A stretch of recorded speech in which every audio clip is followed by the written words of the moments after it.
আল্লাহর নবী যখন মাথা উত্তোলন করবেন, উত্তোলন করার পরে দেখবেন গুনাহগার উম্মত পানি পানি পড়ে হাসরের ময়দানে দৌড়াদৌড়ি করতেছে। এমন করে যখন দৌড়াদৌড়ি করবে, আল্লাহর নবী আবার সিজদায় পড়ে যাবেন। ডাক দিয়ে বলবেন, রব্বুল আলামিন, আজকে যে আজ এই হাসরের ময়দানে আমার গুনাহগার উম্মতগুলি এমন করে ছটফট করতেছে, রব্বুল আলামিন মেহেরবানি করে আমার গুনাহগার উম্মতকে তুমি মাফির একটা ব্যবস্থা করে দাও। আল্লাহ পাক জানেন হাবিব, এই যে এই ময়দানে হাসরের ময়দানে আপনার উম্মতের জন্য হাউজে কাউসারের পানির বন্দোবস্ত আমি আল্লাহ করে দিলাম। যখন সুবহানাল্লাহ। আপনার আমার নবী এমন করে যখন আল্লাহ রাব্বুল আলামিন হাসরের ময়দানে জাহান্নামকে একবার আরশের বাম পাশে যখন বেঁধে রাখবেন, পিছন দিক দিয়ে যখন জিনজিরগুলি দিয়া তাকে টেনে ধরে রাখা হবে, জাহান্নাম দাঁত পিছনে দেওয়া শুরু করবে। ওই হাসরের ময়দানে এমন করে যখন দাঁত পিছনে দেওয়া শুরু করবে জাহান্নামের দাঁত পিছনের কারণে পুরো হাসরের ময়দানে হুলস্থুল শুরু হয়ে যাবে। এমনি সময় সকল হাসরবাসীরা, সকল নবীরা পর্যন্ত ইয়া নাফসি বলে কাঁদতে থাকবে। একমাত্র আপনার আমার পয়গম্বর বাচ্চাওয়ালা মুরগির উপর চিলে থাবা মারলে যেমন মুরগির মা পাগল হয়ে যায়, একবার দৌড় দেয় চিলের কাছে, আর একবার দৌড় দেয় বাচ্চার কাছে, আর পাখা দিয়া ডাকতে থাকে, আয় রে আয়, আমি মা বেঁচে থাকতে তোদের একটা বাচ্চাকেও চিলের মুখে যাইতে দিব না। কিয়ামতের ময়দানে এমনি করে যখন আল্লাহ রাব্বুল আলামিন আরশের বাম পাশে যখন জাহান্নামটাকে টেনে ধরে রাখবে, এমনি সময়ে জাহান্নাম দাঁত পিছনের কারণে পুরো হাসরের ময়দানে হুলস্থুল শুরু হয়ে যাবে। বরকতপূর্ণ যে মাসজিদ আল্লাহ পাক আমাদেরকে এনেছেন, বরকতপূর্ণ মজলিসে আল্লাহ পাক আমাদেরকে বসিয়েছেন, আল্লাহর দেওয়া নিয়ামতগুলির মধ্যে এটি একটি আমাদের জন্য নিয়ামত। কারণ রাস্তাঘাটে আসার সময় অনেককেই দেখলাম তারা বাহিরে দাঁড়িয়ে আছে, বাড়ি থেকে বলে এসেছে যে মাহফিল শোনার জন্য যাচ্ছি, কিন্তু দেখা যাবে মাহফিলের প্যান্ডেলে বসার সৌভাগ্য তাদের হবে না, মাহফিল একদিকে শেষ হয়ে যাবে। কিন্তু এখানে বসতে পারাটা এর চেয়ে বড় নিয়ামতের আর কোনো কিছু হতে পারে না। এখন আজকেই প্যান্ডেলে যে বয়ান করা হবে, আমি যদি বলি যে মোষ ভিজায়া পানি খাবেন না, কারণ মোষ ভিজায়া পানি খাওয়া কি? আসতে বলবেন না, জোরে বলেন, মোষ ভিজায়া পানি খাওয়া কি? হারাম। এখন এই ময়দান থেকে বলা হলো মোষ ভিজায়া পানি খাওয়া হারাম। এখন আগামীকাল যারা প্যান্ডেলে উপস্থিত হয় নাই, আমাদের মধ্য থেকে কেউ যদি সেখানে যাইয়া চাষটলে বসে এখন একটা টুস ভিজায়া খায়, বাহিরে যারা দাঁড়িয়ে আছে তারা আগামীকাল ফতোয়া দিবে যে গত রাত্রে বয়ান হয়েছে, হুজুর বলছে টুস ভিজায়া পানি খাওয়া হারাম। বলেন আসলে এই কথা বলছি? কি বলছি? মোষ ভিজায়া, সে শুনছে কি টুস ভিজায়া পানি খাওয়া হারাম। এখন এরকম তারা বক্তব্য দিবে। যারা বাহিরে দাঁড়িয়ে আছেন, আবারও উদাত্ত আহ্বান রাখছি, জান্নাতের পরিবেশে বসেন, নিজের তাকদীরকে বলন্দ করেন, কারণ এটা এমন এক মজলিস যেখানে বসলেই জীবনের গুনাহ মাফ হয়ে যায়। আর এখান থেকে বান্দা যখন বাড়ির দিকে রওনা করে, রহমতের ফেরেশতাগুলি বলে, ইদহা ফাকাদ গফিরা লা, যাও বান্দা, তোমার জীবনের সব গুনাহ আল্লাহ রাব্বুল আলামিন মাফ করে দিয়েছেন। তাহলে অত্যন্ত দামি পরিবেশে আমাদেরকে বসা। তো আমি বলতে চাই, কোরআনুল কারীম থেকে একখানা আয়াতে কারিমা তেলাওয়াত করেছি। প্রধান আকর্ষণ সুদূর ভারত থেকে আগত, তিনি আসবেন, আপনাদের এলাকায় এসে পৌঁছেছেন। তিনি আমার পরপরই আসবেন স্টেজে, তিনার সুরেলা কণ্ঠে আপনাদের সম্মুখে বয়ান করবেন। তো উনি আসার আগ মুহূর্ত পর্যন্ত মুখতাসার এই সময়ে মুখতাসার কোরআনে কারীমের একটি আয়াতকে আমি আপনাদের সমীপে আমি আমার ভূমিকার মধ্যে আলোচনা করেছি, তেলাওয়াত করেছি, এর উপরে আলোচনা করব ইনশাআল্লাহ, মা তৌফিকি ইল্লা বিল্লাহ। তবে যে মাসটির ব্যাপারে আল্লাহর নবী সাল্লাল্লাহু আলাইহি ওয়াসাল্লাম যখন রজবের চাঁদ আসমানে উদয় হয়ে যায়, আল্লাহর নবী উম্মতে মুহাম্মদীকে জানিয়ে দিলেন, তোমরা পৃথিবীতে যারা আছো আমার উম্মতেরা, আকাশে রজবের চাঁদ উদয় হয়ে গেলে তোমরা রবের কাছে দোয়া করো। কি দোয়া? রাসূল তা শিখিয়ে দিয়েছেন গোটা বিশ্ববাসীকে। আল্লাহর নবী দোয়া শিখিয়ে দিলেন, বলো আল্লাহুম্মা, সবাই পড়ি, আল্লাহুম্মা বারিক লানা ফি রজব ওয়া শাবান ওয়া বাল্লিগনা রমাদান। আয় আল্লাহ, আমাদেরকে রজব এবং শাবান মাসে বরকত দিয়া দিন এবং আমাদেরকে রমজান পর্যন্ত পৌঁছায় দিন। জোরে কোন আমিন। এটা অধিকাংশ সময় মনে নাও থাকতে পারে, কিন্তু আকাশে রজবের চাঁদ উদয় হওয়ার সাথে সাথে একটা দোয়া রাসূল শিখিয়ে দিয়েছেন যে এই দোয়াটা তোমরা পড়ো। কারণ মরিচের যখন সিজন আসে, সিজন আসার আগেই ক্রেতা তার টাকাগুলি সব কিছু কিন্তু প্রস্তুতি করতে থাকে, কারণ মৌসুম কাজে লাগাতে হবে। আমাদের এই রজব এটাই শিক্ষা দেয় যে রজবের পরে শাবান, শাবানের পরে কি রমজান। তার মানে হচ্ছে একজন মকবুল বান্দা পূর্ণ প্রস্তুতি নিবে রজব থেকে। রজব আসবে, রজব চলে যাবে, শাবান আসবে, শাবানের পরে রমজান আসবে। অত্যন্ত মর্যাদা সম্পন্ন এই মাস বান্দা উদযাপন করবে, যাতে করে এই রজব থেকেই একজন বান্দা প্রস্তুতি নিতে পারে রমজানুল মুবারকের জন্য। আমরা প্রস্তুতি নিব তো ইনশাআল্লাহ। আপনি এখান থেকে অভ্যস্ত করেন, রমজান আসবে নামাজ কাজা করবেন না। রমজানেই শুধু আপনি নামাজ পড়তে পারলেন, রমজান যখন গুজরান হয়ে গেল এরপরে আপনার নামাজ কাজা হতে থাকবে।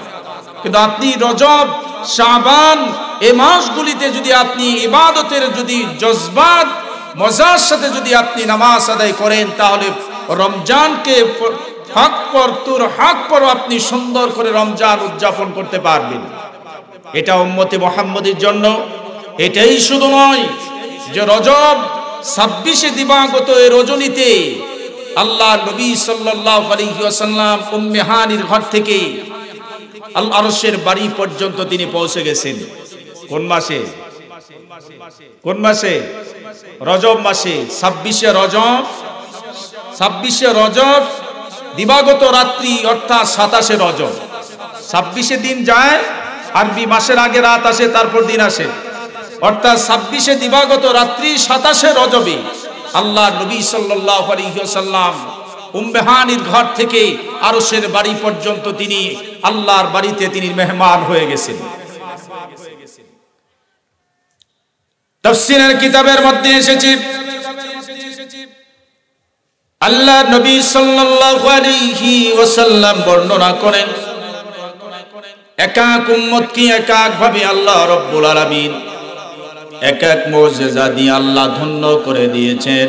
তবে উম্মতি মুহাম্মদীকে আল্লাহ রাব্বুল আলামিন বিশেষায়িত কিছু রাতকে আল্লাহ পাক নির্ধারণ করে দিয়েছেন, যে রাতগুলিতে কোনো বান্দা যদি রাত্রি যাপন করে, রাত্রিতে যদি ইবাদত করে, তাহলে আল্লাহর নবী বলেন 60 বছর রোজা রাখার সওয়াব আমলনামায় জমা হয়ে যায়। আল্লাহ নবীর কাছে গিয়ে হযরত ইউসা, হযরত হিজকিল দুইজন পয়গম্বর আল্লাহর নবী সাল্লাল্লাহু আলাইহি ওয়াসাল্লাম উম্মতে মুহাম্মদীর জন্য জ্বলন্ত এক দৃষ্টান্ত আল্লাহর নবী দিয়েছেন। সাহাবায়ে কেরাম আল্লাহর নবীর কাছে গিয়ে বললেন, ওগো পয়গম্বর, আমরা তো হায়াতের দিক দিয়ে বড় কম সময় পাওয়া গেলাম। অন্যান্য নবীরা 900,000 বছর পর্যন্ত তারা বেঁচেছেন, আমাদের তো এত কম লম্বা সময় আল্লাহ দেন নাই। আমাদের হায়াতের লম্বা সময় 70 থেকে কিংবা 80 পর্যন্ত, এত লং সময় আমরা পাই নাই। কাজে ইবাদতের দিক দিয়া যাদের 1000 বছর 900 বছর তারা ইবাদতের দিক দিয়ে আগায় যাবে, আমরা পারলাম না। আল্লাহ নবী দৃষ্টান্ত দিলেন, সাহাবীরা শোনো, হযরত হিজকিল, হযরত ইউসা জিহাদের ময়দানে 1000 বছর কাটিয়ে দিল। 1000 বছর জিহাদের ময়দানে কাটিয়ে দিয়ে যে ইবাদত তৈরি করলো, যে নেক অর্জন করলো, আমার উম্মতের জন্য আল্লাহ হায়াত বড় কম দিয়েছেন, তবে এই উম্মতের জন্য কিছু সংখ্যক রাত্রি আল্লাহ তাআলা হাদিয়া দিয়েছেন। যে রাত্রিতে একজন মুমিন, একজন বান্দা আল্লাহকে রাজি আর খুশি করার জন্য যদি রাত্রি উদযাপন করে, রাত্রটা যদি ইবাদতের মধ্যে কাটিয়ে দেয়, ইহুদি খ্রিস্টানদের খ্রিস্টীয় কালচারগুলি ইবাদতের রজনীতে সম্পৃক্ত না করে কেবলমাত্র আল্লাহকে রাজি খুশি করার জন্য নফল ইবাদতে কোরআনে কারিমে তেলাওয়াতে রাত্রি কেটে দেয়, তাহলে ওই রাত্রটা আল্লাহর ইবাদতে কাটিয়ে নেওয়ার কতটা সওয়াব। আল্লাহর নবী বলেন 60 বছর আল্লাহর জন্য সন্তুষ্টির জন্য সুবহে সাদিক থেকে শুরু করে সূর্য অস্ত পর্যন্ত 60 বছর রোজার নফল রোজার সওয়াব তার আমলনামায় জমা হয়ে যায়। এটা হলো এই মাস রজব মাসের 26 দিবাগত রাত্রিতে কোন মুমিন যদি রাত্রি ইবাদতে কাটিয়ে দেয়, পরদিন রোজা রাখে, তাহলে এই সওয়াব আল্লাহ তার আমলনামায় হাদিয়া দান করবেন। এ উম্মতকে শুধু এই 26 রজব 27 দিবাগত রাত্রি লাইলাতুল বরাত আল্লাহ দেন নাই, এরপরে এমনি করে তারপরে শবে মেরাজ থেকে এই 26 দিবাগত রজনী শবে মেরাজ উর্ধ্ব আকাশে গমন, আল্লাহর নবীর সাথে আল্লাহর সাথে দিদারের রজনী, এরপরে আরেকটা রাত আল্লাহ তাআলা দান করলেন। এমনি শাওয়াল মাসের 15 রাত্রিতে 14 দিবাগত রাত্রিটা লাইলাতুল বরাত উম্মতকে দান করলেন। তারপরে লাইলাতুল কদর উম্মতকে আল্লাহ পাক দান করলেন। এটা উম্মতে মুহাম্মাদের জন্য হাদিয়া। 1000 বছর জিহাদের ময়দানে কাটায়া যে নেক তারা আমলনামায় অর্জন করলো, আল্লাহর নবী বলেন আমার উম্মতেরা এই রাত্রিগুলি দেখে দেখে যদি ইবাদতে কাটায় দেয়, এর চেয়েও বেশি নেকি আমার উম্মতেরা তার আমলনামায় জমা করে নিবে। তাহলে আমাদের সামনে এই রজব মাসের 26 দিবাগত রাত্রি লাইলাতুল মেরাজ, এ রাতেই আল্লাহ রাব্বুল আলামিনের সাথে দিদারের জন্য আল্লাহ পাক তার হাবিবকে আরশের বাড়িতে আহলান সালান আরশের বাড়িতে মেহমান বানিয়ে নিয়েছেন। কোন রাতে? এই মাসে 26 দিবাগত রাত্রি 27 রজব আল্লাহ নবী উম্মে হানির ঘরে জিবরিল আমিনকে আল্লাহ পাক ডেকে বললেন, জিবরাইল মিকাইলকে, হে জিবরাইল যাও আমার পয়গম্বর তার ফুফু উম্মে হানির ঘরের মধ্যে ঘুমন্ত অবস্থায়, আপনার আমার চোখ ঘুমায় যায়, অন্তর ঘুমায় যায়, কিন্তু নবীদের ঘুম আর মানুষের ঘুমের মধ্যে পার্থক্য হলো নবীদের চোখ ঘুমায় যায় কিন্তু নবীদের অন্তর ঘুমায় যায় না। আল্লাহ রাব্বুল আলামিন জিবরাইল আর মিকাইলকে বললেন, ও জিবরাইল মিকাইল যাও আমার পয়গম্বর তন্দ্রাচ্ছন্ন অবস্থায় আমার বাড়িতে মেহমান বানাও। জিবরিল আমিন এবং মিকাইল দুজন ফেরেশতা গিয়ে আল্লাহর নবীর কাছে পৌঁছে গেলেন উম্মে হানির ঘরের মধ্যে। এমনি সময় আল্লাহর নবী সাল্লাল্লাহু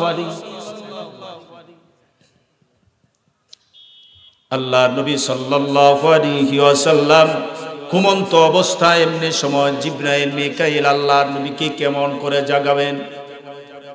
বেয়াদবি হয়ে যাবে। তাফসীরের কিতাবে আল্লামা ইবনে কাসির রাহমাতুল্লাহি আলাইহি তিনি এই কথা উল্লেখ করেছেন, জিবরাইল মিকাইল তার জিহ্বা দ্বারা পয়গম্বরের পায়ের তলা মুবারকের মধ্যে জিহ্বা দ্বারা এমনি করে সুরসুরি দিতে লাগলেন। আল্লাহর নবী তন্দ্রাচ্ছন্ন ভাব দূর হয়ে গেল। জিজ্ঞাসা করা হলো, পয়গম্বর আপনাকে আরশের বাড়িতে মেহমান করার জন্য আল্লাহ রাব্বুল আলামিন আমাদেরকে প্রেরণ করেছেন, আপনি চলেন, আপনার জন্য বুরাক অপেক্ষা করছে, আপনাকে নিয়ে রওনা করতে হবে। এটা দুনিয়ার কোনো আমেরিকার বাড়িতে যাবেন না, রাশিয়ার কোনো বাড়িতে নয়, পৃথিবীর কোনো প্রাইম মিনিস্টারের দরবারে নয়, এটি যাবেন আপনি মহাপরাক্রমশালী আল্লাহ রাব্বুল আলামিনের দরবারে। আরশের বাড়িতে আপনি মেহমান হয়ে যাবেন। 26 দিবাগত রাত্রি 27 রজবে আল্লাহর নবীকে বললেন, ওগো পয়গম্বর, আপনার জন্য বুরাক রেডি আছে। বুরাকের কত পাওয়ার আল্লাহ তাআলা দিয়ে দিয়েছেন। বুরাকে এমন একটা খচ্চর আকৃতির মতো, যে খচ্চর আকৃতির মতো এই বুরাকের উপরে বুরাকের নজর যেখানে পড়ে যায়, ওই বুরাকের কদম সেখানে পড়ে যায়।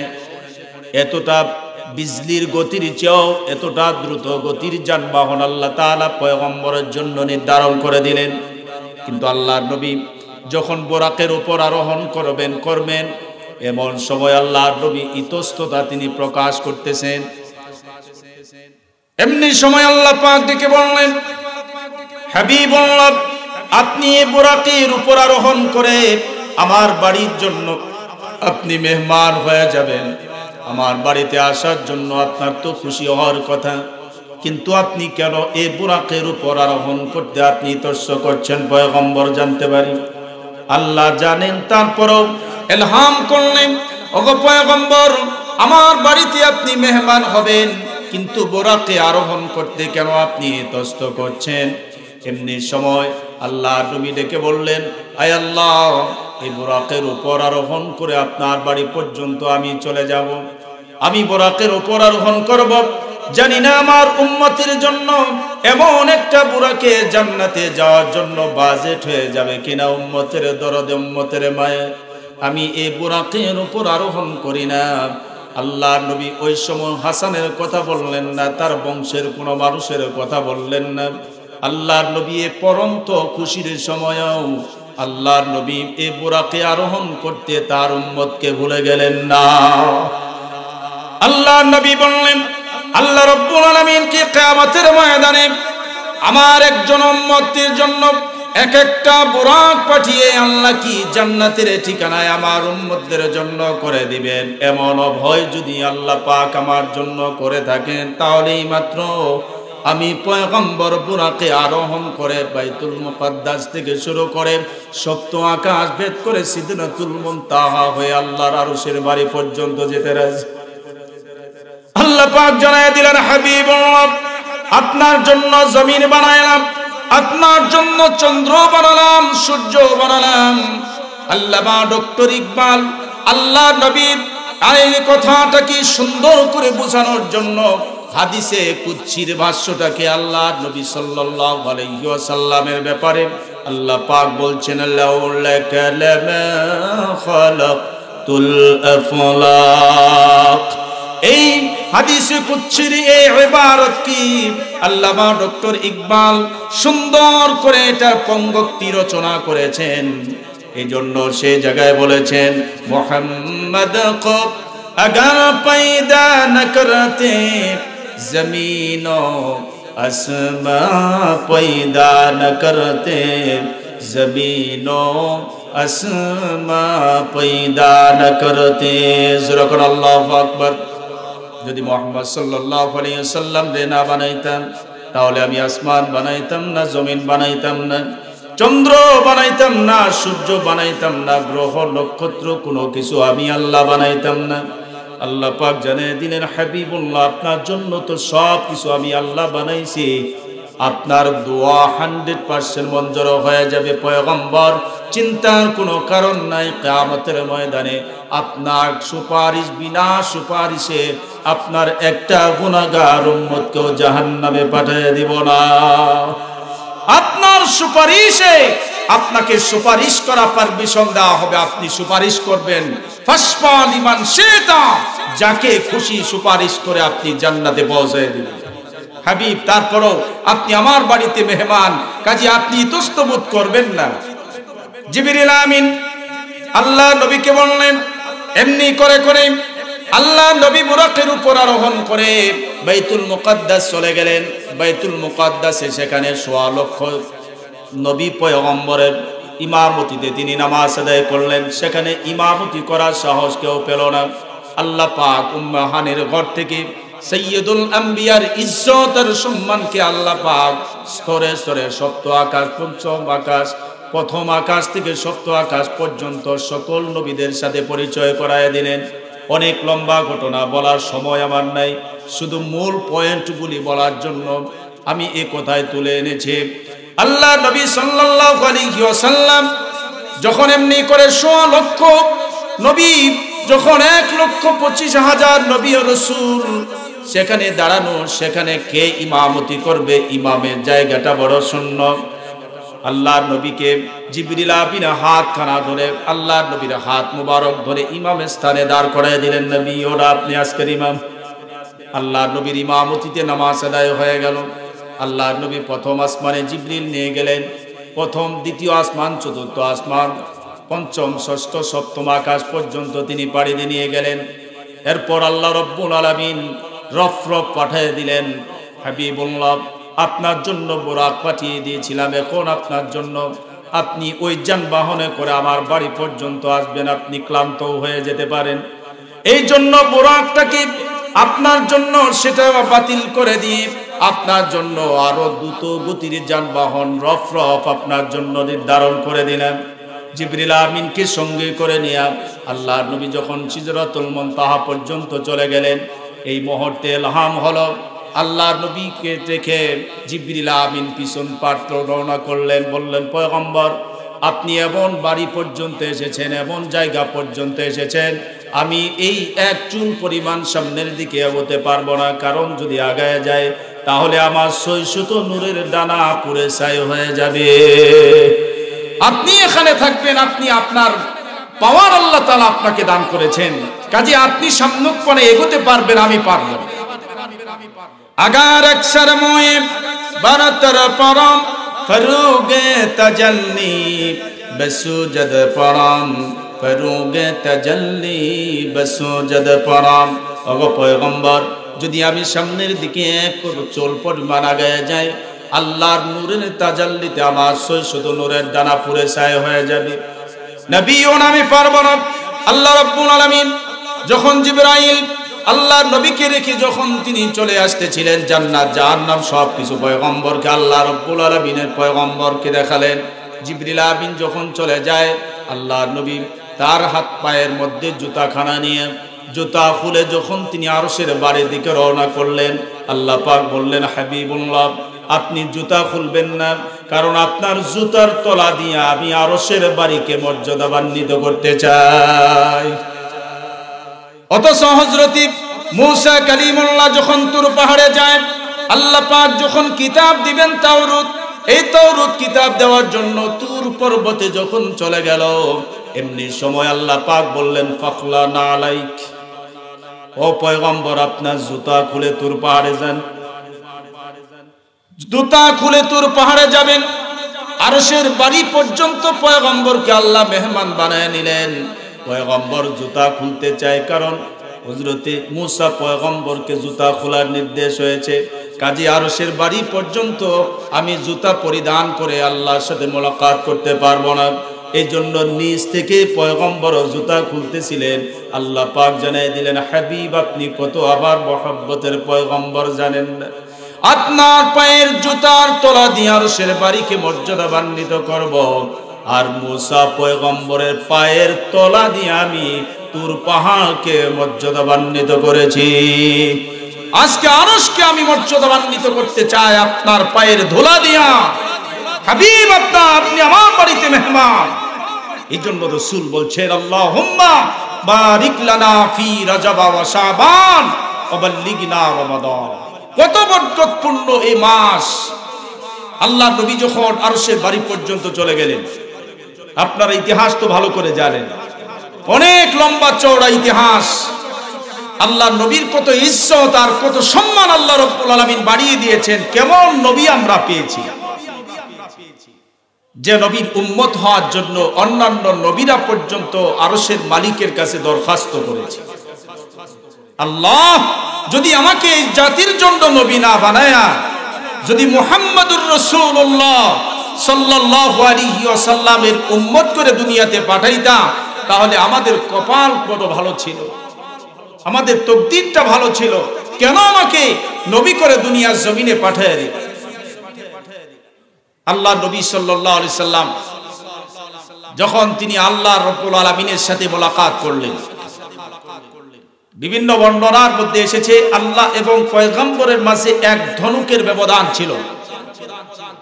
এক ধনুক অর্ধ হাত কিংবা এক হাত বোঝায়, এক ধনুকের ব্যবধান ছিল আল্লাহ রাব্বুল আলামিনকে।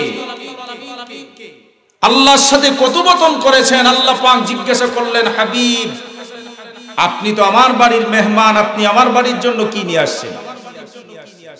কোন মেহমান কোন মেজবানের বাড়িতে যদি যায় একটা চকলেট নিয়ে যাওয়া সুন্নত। যদি আপনি 5 কেজি মিষ্টি কিনে নিয়ে যাইতে হবে, 10 কেজি আপেল কিনে নিয়ে যাইতে হবে এমনটা নয়।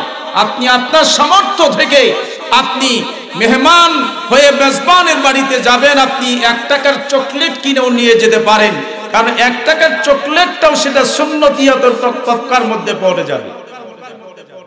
আল্লাহ নবী আল্লাহ পাক জিজ্ঞাসা করলেন, আমি তো মেজবান, পয়গম্বর আপনি মেহমান, ওগো পয়গম্বর আপনি আমার জন্য কি নিয়ে আসছেন? আল্লাহ নবী বললেন, ইন্না সলাতি ওয়া নুসুকি ওয়া মাহইয়ায়া ওয়া মামাতি লিল্লাহি রাব্বিল আলামিন। যেরকম আল্লাহু আকবার।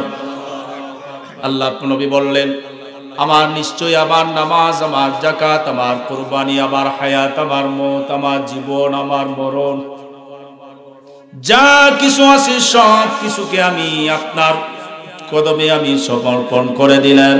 আল্লাহ রাব্বুল আলামিন আস্তে আস্তে করে পয়গম্বরের কাছে তিনি তার পাওনা নিয়ে নিলেন। আল্লাহ পাক সকল ফেরেশতাগুলি আহলান সাহলান মুবারাকান পয়গম্বরকে জানিয়ে দিল।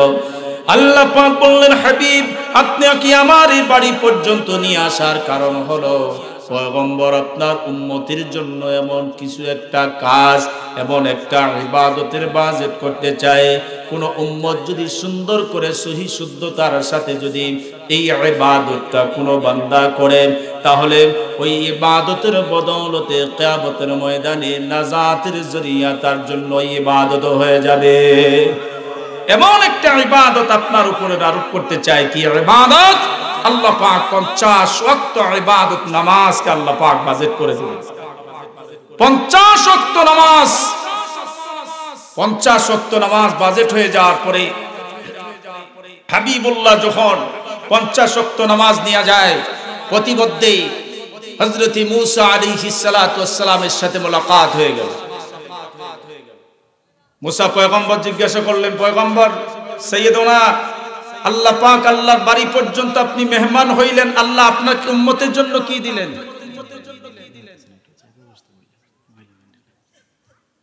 মহিলা প্যান্ডেলে জায়গা হচ্ছে না, মা বোনরা যারা আছেন আরেক বোনদেরকে বসার সুযোগ করে দেন। রাসূলুল্লাহ সাল্লাল্লাহু আলাইহি সাল্লাম প্রতিমধ্যে মুসা পয়গম্বরের সাথে মুলাকাত হলো। মুসা পয়গম্বর জিজ্ঞাসা করলেন, আল্লাহ আপনাকে কি দিলেন বলেন? পয়গম্বর মুসা জবাবে আল্লাহ রাব্বুল আলামিনের নবী বললেন, আল্লাহ রাব্বুল আলামিন আমার উম্মতের জন্য 50 ওয়াক্ত নামাজ বাজেট করে দিয়েছেন। বললেন, আমার উম্মতরা পারবে না, আপনার উম্মতেরা 50 ওয়াক্ত নামাজ পড়তে পারবে না, আপনি কমিয়ে নিয়ে আসেন। আসলে মূলত পয়েন্ট এমন ছিল না। আল্লাহ 50 ওয়াক্ত কি 5 দ্বারা পূর্ণ করতে পারতেন, আগেই 5 ওয়াক্ত নামাজ পূর্ণ করে দিতে পারতেন, কিন্তু 50 ওয়াক্ত নামাজের কথা কেন আল্লাহ বললেন? কারণ হলো আল্লাহ পাক এটাই বুঝালেন। তাফসীর ইবনে কাসির আল্লামা ইবনে কাসির রাহমাতুল্লাহি আলাইহি বলেন, আল্লাহ তার পয়গম্বর তার মাহবুবের সাথে কথোপকথন করে, মাহবুব যখন চলে যায় আল্লাহর তা ভালো লাগে না। প্রতিমধ্যে 50-এর বাজেট করেছেন। যখন মূসা পয়গম্বরের কাছে চলে যাবে, মূসা পয়গম্বর বলবেন পারবে না। আমার পয়গম্বর মূসা পয়গম্বর থেকে আমার দুর্গরায় আবার চলে আসবে, কমিয়ে নিয়ে যাবে। এইভাবে যাতে করে আমি 50 থেকে এমনি করে কমিয়ে নিয়ে আসে 45 থেকে 40, 40 থেকে 35। এইভাবে মূসা পয়গম্বরের কাছ থেকে বারবার যখন আমার পয়গম্বর আমার কাছে চলে আসে, আমি আমার মাহবুব আমার পয়গম্বর আমার হাবিবুল্লাহকে আমি বারবার তাকিয়ে দেখি, বন্ধুর বন্ধুত্ব গাঢ় হয়ে যায়।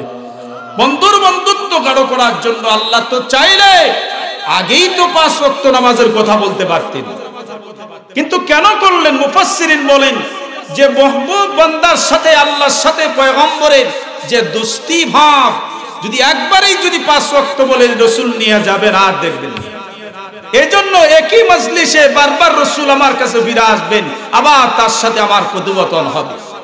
এই জন্য 50-এর বাজেট আল্লাহ তাআলা করে দিয়েছেন। আল্লাহ পাক বললেন, হাবিব, দুনিয়াতে আপনার কোন উম্মত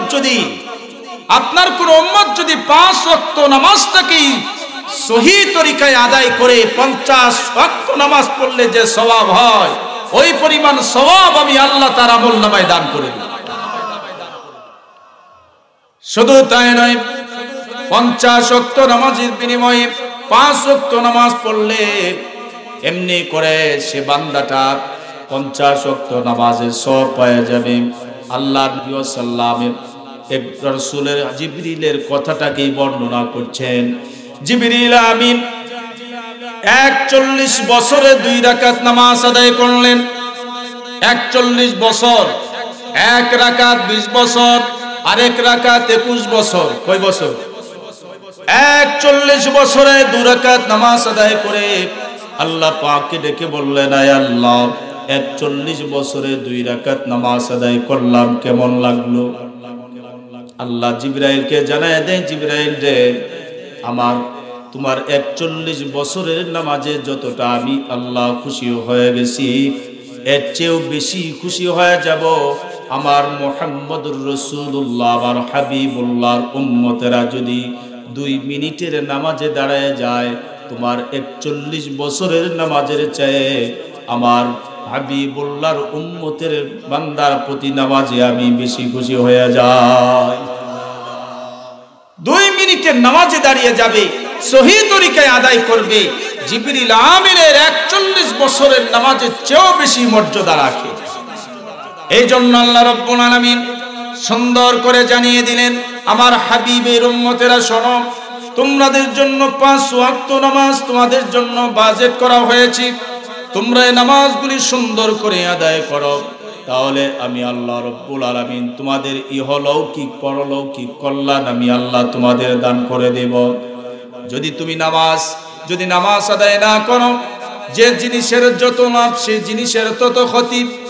আল্লাহ রাব্বুল আলামিনের নবী জানায় দিলেন, কোন মানুষ যদি 1 ওয়াক্ত নামাজ যদি কোনো কারণে বিনা কারণে কাজা করে, তাহলে ওই বিনা কারণে 1 ওয়াক্ত নামাজ কাজা করার কারণে ফজর কাজা করলো, ফজর থেকে জোহর পর্যন্ত, জোহর কাজা করলো, জোহর থেকে আসর পর্যন্ত, আসর কাজা করলো, আসর থেকে মাগরিব পর্যন্ত, মাগরিব কাজা করলো, মাগরিব থেকে ঈশা পর্যন্ত, ঈশা কাজা করলো, ঈশা থেকে ফজর পর্যন্ত, এক কথায় বেনামাজি গঞ্জে গানা নামাজের ইহতিমাম করলো না।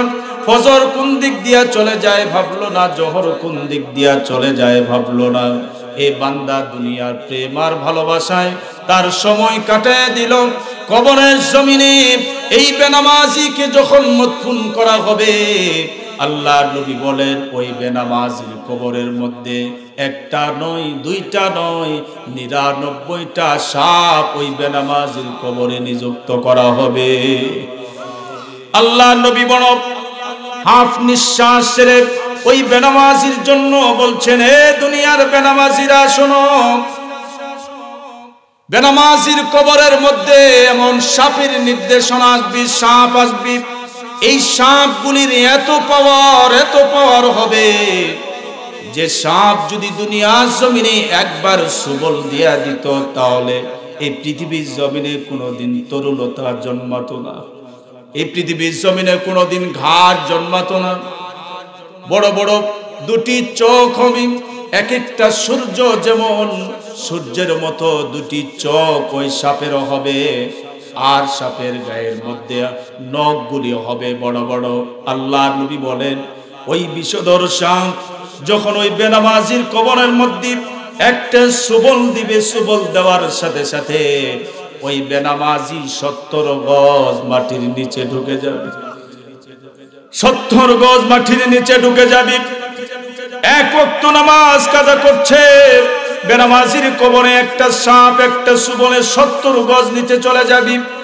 আল্লাহ নবী বলেন, ওই সাপের দাঁতি এত পাওয়ার আল্লাহ পাক দিয়েছেন, ওই বেনামাজিকে 70 গজ মাটির নিচ থেকে আবার টেনে উঠাবে, আবার আরেক সাপে দংশন করবে। ফজর কাজা করছে, ফজর পরে নাই, ফজর থেকে জোহর পর্যন্ত দংশন করবি। একটা নয়, দুইটা নয়, 99টা সাপ কবরে নিযুক্ত করে দেওয়া হবে।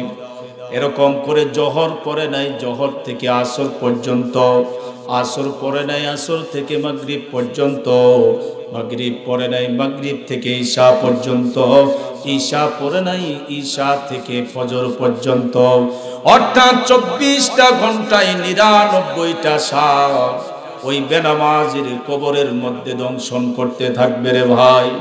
এ দুনিয়ার মা ও বোনেরা, ভাই আরাম, আমি একটা কথাই প্রত্যেক মাহফিলে আমি বলি, আপনাদের পায়ে হাত রেখে বলি, আপনার সময় চলে যায়, ঈশা চলে গেছে, আপনি ঈশা পড়েন নাই, এ নামাজ কত বড় দৌলত, আপনি কবরের জমিনে মদফুন করলে বুঝতে পারবেন। সেদিন আফসোস করে কোনো লাভ হবে না। আল্লাহর নবী বলেন, বেনামাজিকে যখন কবরে মদফুন করতে থাক, যখন দংশন করতে থাকবি, ওই বেনামাজি আল্লাহ কি দেখে বলবে, আল্লাহ দুনিয়ার জমিনে হায়াত দিয়েছো, বুঝি নাই, আয় আল্লাহ যদি আরেকটা বার দুনিয়ার জমিনে পাঠিয়ে দাও, যদি 1000 বছর হায়াত দিয়ে দাও, 1000 বছর তোমার এক সেজদায় আমি আমার 1000 বছর কাটিয়ে দিব। আল্লাহ বলেন, না না না, দুনিয়ার বুকে আর যাওয়ার মতো তোমার কোনো সময় নাই। এ মুমিন, আজকে হায়াত আছে, জীবন আছে, যৌবন আছে। আপনার আমার জীবনে কত ফজর কাজা হয়ে গেছে, আপনার আমার জীবন থেকে কত আসর কাজা হয়ে গেছে। ওই কবরের জমিনে যাদের জন্য আপনি কাসর কাজা করলেন, যাদের জন্য ফজর কাজা করলেন, আপনি যাদের মায়া মমতায় পড়ে আপনি জোহর আসর পাঞ্জেগানা নামাজ আপনি পড়লেন না, যেদিন এই দুনিয়ার বাড়ি ছাড়িয়া দেহ থেকে প্রাণ ও বায়ু বের হয়ে যাবে, ওই কবরের ভিতরে মদফুন করে আসবে, সন্তান যাবে না, স্ত্রী যাবে না, পরিবার পরিজন কেউ যাবে না। অথচ সন্তানের মায়ায়, স্ত্রীর মায়ায়, পরিবার পরিজনের মায়ায় নামাজ কখন চলে যায়। ব্যবসায়ী ব্যবসা করে, ব্যবসা করার অবস্থায় মুয়াজ্জিনের কখন আযান দেয়, কানে শুনে নামাজ পড়ার সুযোগ হয় না। এমনি করে দুনিয়ার মানুষগুলি বড় ধোঁকায় পড়ে গেছে। আল্লাহ পাক জানায় দে, বান্দারে, দুনিয়ার জমিনে অতি অল্প সময় তোমাকে বেঁধে দিয়েছি, কবর বড় কঠিন। এই কবরের মধ্যে নামাজ না পড়ে তোমরা দুনিয়ার জমিনে পরিপূর্ণ মুমিন না হয়ে কবরের ভিতরে আইসো না। যদি কবরের ভিতরে বেনামাজি আসো, দুপাশের মাটিগুলি এমন জোরে চাপ মারবে, এক পাশের হাড়গুলি আর এক পাশের মধ্যে ঢুকে যাবে। হে মুমিন, আফসোস করার জন্য নয়, আপনি অনুশোচনা করেন আপনার জীবনে কত ওয়াক্ত নামাজ কাজা হয়ে গেছে। আপনি কি জবাব দিবেন আজকের এই রাত্রি যদি আজ শেষ রাত্রি হয়? মানুষের ঘুম হচ্ছে অর্ধেক মৃত্যু। যদি আজকে বিছানায় ঘুমায়া যায়, ঘুম থেকে জাগলে তো সকাল, আর ঘুম থেকে না জাগলে পরকাল। জীবনে কত ওয়াক্ত নামাজ কাজা হলো, জীবনে কত গীবত আমার জবান দিয়া হলো, জীবনে কত আমার এই জবান দিয়া মিথ্যা বলা হলো। এ সকল গুনাহ থেকে কি আদৌ নিজেকে সংরক্ষণ করতে পারছি কিনা, কন্ট্রোল করতে পারছি কিনা, এই বিষয়গুলি নিয়েই আমাদেরকে চিন্তা করা। এই জন্য পৃথিবীটা থাকার জায়গা না। হঠাৎ যদি যাই মরিয়া, পাড়া পশিবির করিয়া, দেখিতে আসিবে সবে আবার মরা লাশ। দা দিয়ে কাটিবে কেহ ঝাড়ের কাঁচা বাঁশ, দা দিয়ে কাটিবে কেহ ঝাড়ের কাঁচা বাঁশ। জোরা জোরা কোন ঠিক কিনা? হঠাৎ যদি যাই মরিয়া, পাড়া পশি ভিড় করিয়া, দেখিতে আসিবে সবে আমার মরা লাশ। দা দিয়ে কাটিবে কেহ ঝাড়ের কাঁচা বাঁশ, দা দিয়ে কাটিবে কেহ ঝাড়ের কাঁচা বাঁশ। গরম জলে মশারি তলে কাপড় খুলিয়া, শেষ বিদায়ের গোসল দিবে ডলিয়া ডলিয়া। যেরকম ঠিক কিনা? গরম জলে মশারি তলে কাপড় খুলিয়া শেষ বিদায়ের গোসল দিবে ডলিয়া ডলিয়া। তিন টুকরো সাদা কাপড়, তিন টুকরো সাদা কাপড়, অন্যরকম সাজ দা দিয়ে কাটিবে কেহ ঝাড়ের কাঁচা বাঁশ। দা দিয়ে কাটিবে কেহ ঝাড়ের কাঁচা বাঁশ। জোরে জোরে কোন ঠিক কিনা? এ দুনিয়া থাকার জায়গা না। কখন এ দুনিয়ার মায়া মমতা ছেড়ে সব কিছু ছেড়ে পরকালে চলে যাব। সঙ্গে যাবে মাত্র 3 টুকরা কাপড়, আর কিছু যাবে না। আমার হিসাবে দিনগুলি সব স্তরে স্তরে, রাত আসছে রাত চলে যাবে, দিন আসবে দিন চলে যাবে। তোমার গণা দিন ফোক রহিয়া যাবে, গণা দিন ফোক রহিয়া যাবে, যৌবনে লাগবে বাটি। ওই যে দেখো ডাকিতেছে তোমায় কবরের মাটি। ওই যে দেখো ডাকিতেছে তোমায় কবরের মাটি। তোমার গনা দিন ফোন রহিয়া যাবে, গনা দিন ফোন রহিয়া যাবে, যৌবনে লাগবে বাটি। ওই যে দেখো ডাকিতেছে তোমায় কবরের মাটি।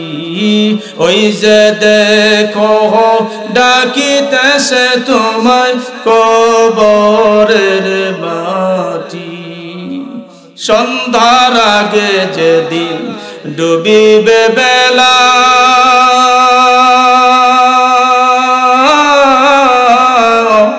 এক পলকে ভেঙে যাবে তোমার রঙের মেলা। যেরকম ঠিক কিনা? সন্ধ্যার আগে যেদিন ডুবিবে বেলা,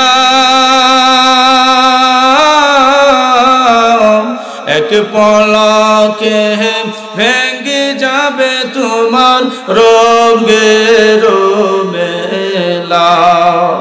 কার দিবা তুমি জোহরে দম, কার দিবা তুমি জোহরে দম, কার মাথায় মারবে লাঠি। ওই যে দেখো ডাকিতেছে তোমায় কবরের মাটি। ওই যে দেখো ডাকিতেছে তোমায় কবরের মাটি। লা ইলাহা ইল্লাল্লাহ।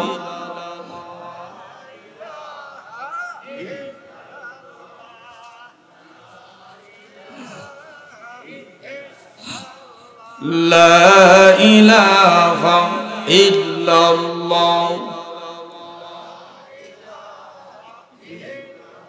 আরো জোরে লা ইলাহা ইল্লাল্লাহ।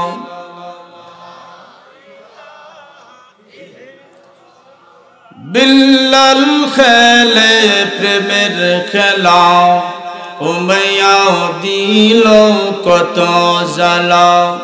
উমাইয়া বলে বিল্লাল রে ছেড়ে দে নবীজির কালিমা। বিল্লাল বলে মরে যাব, বিল্লাল বলে মরে যাব, তবু ছাড়ব না এক আল্লাহ জোরে লা ইলাহা। কলবে লা ইলাহা ইল্লাল্লাহ, লা ইলাহা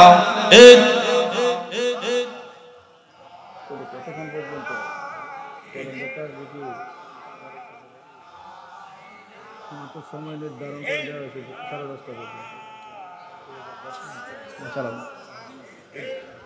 লা ইলাহা ইল্লাল্লাহু মুহাম্মাদুর রাসূলুল্লাহ। জবান ছেড়ে পড়ি সাল্লাল্লাহু আলাইহি ওয়াসাল্লাম। এ মুমিন দুনিয়ার জমিনে এই জন্য আপনার আমার জীবন কখন কতদিন পর্যন্ত বেঁচে থাকবে তা জানা নেই। এই জন্য নামাজ কখনো কাজা করা যাবে না। আপনাদের সম্মুখে রমজান অপেক্ষা করছে। এই রজব থেকে শুরু করে রজব শাবানের পরে রমজানুল মুবারককে সুন্দর করে যাতে আমরা আদায় করতে পারি, ইবাদতের মৌসুমটাকে যাতে কাজে লাগাতে পারি, এই জন্য আল্লাহ নবী দোয়া শিখিয়ে দিয়েছেন। এই দোয়া অনুযায়ী আমাদের এই রজনীগুলি রজবগুলিতে আমাদের ইবাদত করতে হবে। কেউ যদি লাইলাতুল বরাতের রোজা রাখে, কেউ যদি লাইলাতুল বরাতের একটা রোজার সাথে আরেকটা রোজা রাখতে পারে, লাইলাতুল বরাতের রোজা রাখবে, লাইলাতুল মিরাজের রোজা রাখবে, কেউ রাখতে পারে নফল ইবাদত। কেউ যদি রোজা না রাখে গুনাহগার হবে না, তবে যদি কেউ রোজা রাখে 60 বছর রোজা রাখার সওয়াব তার আমলনামার মধ্যে পড়ে যাবে। যেরকম সুবহানাল্লাহ। এজন্য মুমিন ভাইয়েরা আমার, উম্মতি মুহাম্মদের জন্য আল্লাহ নবী সুন্দর করে এক একটা প্রেসক্রিপশন সুন্দর করে জানায়া দিয়েছেন, যাতে করে কিয়ামতের ময়দানে আমার একটা গুনাহগার উম্মত জাহান্নামী হয়ে না যায়। তাফসীরের কিতাবের মধ্যে এসেছে, এই পৃথিবী যেদিন ফানা ফানা হয়ে যাবে, পৃথিবীর মানুষগুলি কবর থেকে পঙ্গপালের মতো হাসরের ময়দানে দাঁড়ায় যাবে। আল্লাহ পাক জানিয়ে দিবেন, জিবরাইল আমার পয়গম্বর কোথায়? এই হাসরের ময়দানে সবাই হাজির হয়ে গেছে, কিন্তু আমার হাবিব কোথায়? জিবরাইলকে আল্লাহ পাক জিজ্ঞাসা করবেন। জিবরাইল ডেকে বলেন, রব্বুল আলামিন তোমার হাবিবুল্লাহর খবর তুমি জানো রে আল্লাহ। আল্লাহ রব্বুল আলামিন জানিয়ে দিবে, জিবরাইল শোনো, तमाम পৃথিবীর উপর তুমি কান লাগাও, तमाम পৃথিবীর মাটির উপর তুমি কান লাগাতে থাকো, যে মাটির নিচ থেকে আল্লাহুম্মা ইয়া রাব্বি হাবলি উম্মতি ডাক শোনা যাবে। জিবরাইল মনে করো মা, ওই মাটির নিচে আমার হাবিব রয়েছে। জিবরিল আমিন तमाम পৃথিবীর মাটির উপর কান লাগাবি, কোথাও পয়গম্বরকে পাবেন না, কিন্তু মদিনার মাটির উপর যখন কান লাগাবি, কান লাগানোর সাথে সাথে আওয়াজ বেশি আসবে, আল্লাহুম্মা ইয়া রাব্বি হাবলি উম্মতি। আল্লাহ, আমার উম্মতের কি উপায় হবে জানি না, আমার উম্মতের কি উপায় হবে জানি না। আল্লাহ রাব্বুল আলামিন নির্দেশে জিবরিল আমিন যাইয়া যখন বলবেন, ওগো নবী, হাসরের ময়দান কায়েম হয়ে গেছে গো, পয়গম্বর চলেন হাসরের ময়দান। আল্লাহ নবী যখন মাথা উত্তোলন করবেন, উত্তোলন করার পরে দেখবেন গুনাহগার উম্মত পানি পানি পড়ে হাসরের ময়দানে দৌড়াদৌড়ি করতেছে। এমন করে যখন দৌড়াদৌড়ি করবে, আল্লাহ নবী আবার সিজদায় পড়ে যাবেন, ডাক দিয়ে বলবেন, রব্বুল আলামিন আজকে যে আজ এই হাসরের ময়দানে আমার গুনাহগার উম্মতগুলি এমন করে ছটফট করতেছে, রব্বুল আলামিন মেহেরবানি করে আমার গুনাহগার উম্মতকে তুমি মাফির একটা ব্যবস্থা করে দাও। আল্লাহ পাক জানেন হাবিব, এই যে এই ময়দানে হাসরের ময়দানে আপনার উম্মতের জন্য হাউজে কাউসারের পানির বন্দোবস্ত আমি আল্লাহ করে দিলাম। যখন সুবহানাল্লাহ। আপনার আমার নবী এমন করে যখন আল্লাহ রাব্বুল আলামিন হাসরের ময়দানে জাহান্নামকে একবার আরশের বাম পাশে যখন বেঁধে রাখবেন, পিছন দিক দিয়ে যখন জিনজিরগুলি দিয়া তাকে টেনে ধরে রাখা হবে, জাহান্নাম দাঁত পিছনে দেওয়া শুরু করবে। ওই হাসরের ময়দানে এমন করে যখন দাঁত পিছনে দেওয়া শুরু করবে জাহান্নামের দাঁত পিছনের কারণে পুরো হাসরের ময়দানে হুলস্থুল শুরু হয়ে যাবে।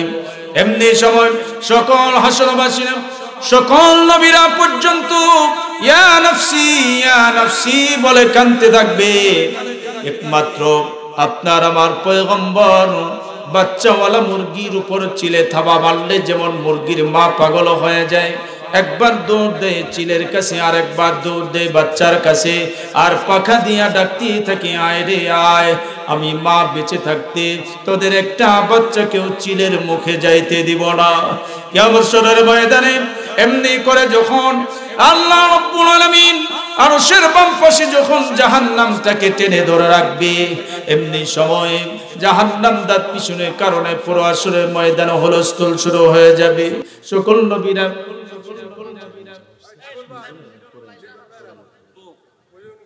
আসসালামু আলাইকুম ওয়া রাহমাতুল্লাহ। চেয়ারম্যান সাহেব আসছেন, আপনাদেরকে কষ্ট দিয়েছি অনেকক্ষণ, প্রধান বক্তা আসবেন, সকলের কাছে দোয়া আছে। আমার আলোচনা শেষ করছি। আসসালামু আলাইকুম ওয়া রাহমাতুল্লাহি ওয়া বারাকাতুহু।